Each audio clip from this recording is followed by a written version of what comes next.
यदि आप भी चाहते हैं पवन म्यूजिक इंटरटेनमेंट का ऑडियो वीडियो सबसे पहले आप तक पहुंचे, तो मेरे चैनल को सब्सक्राइब करें और साथ में बेल आइकन दबाना ना भूलें।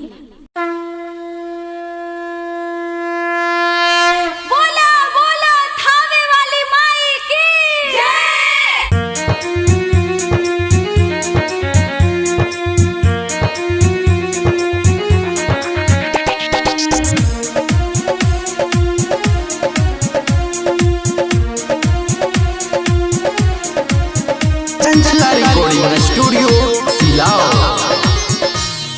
चलाए भौजी पेन्हिला साड़िया माई दुआरिया लचकी कमरिया चलाए भौजी पेन्हिला साड़िया माई दुआरिया लचकी कमरिया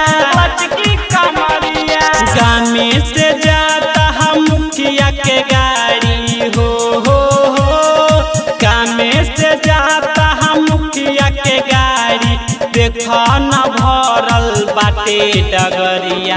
चलाए भौजी पेन्हिला साड़िया माई दुआरिया लचकी कमरिया चलाए भौजी पेन्हिला साड़िया माई दुआरिया लचकी कमरिया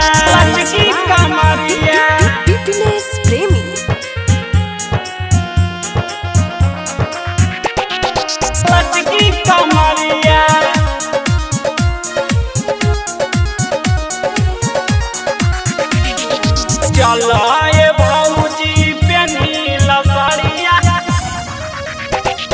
लचकी कमरिया चंचला रिकॉर्डिंग स्टूडियो सिलाओ। पूजा के थाली हाली उठावा हो पूजा के थाली हाली उठावा दुर्गा माई के खूब गोहरावा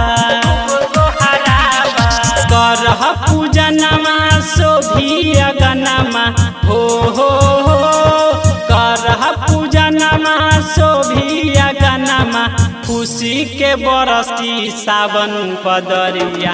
चलाए भौजी पेन्हिला साड़िया माई दुआरिया लचकी कमरिया चलाए भौजी पेन्हिला साड़िया मैहर नगरिया लचकी कमरिया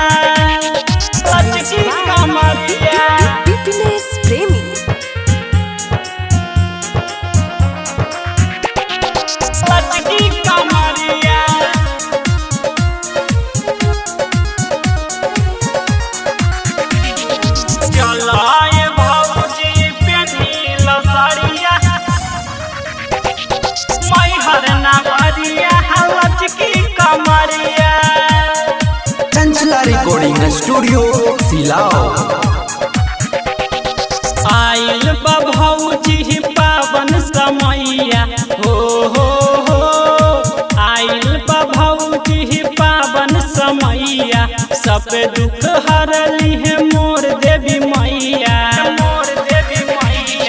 राइटर जितेंद्र धीरज कहे हो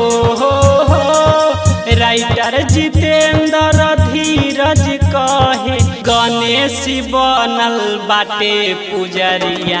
चलाए भौजी पेन्हिला साड़िया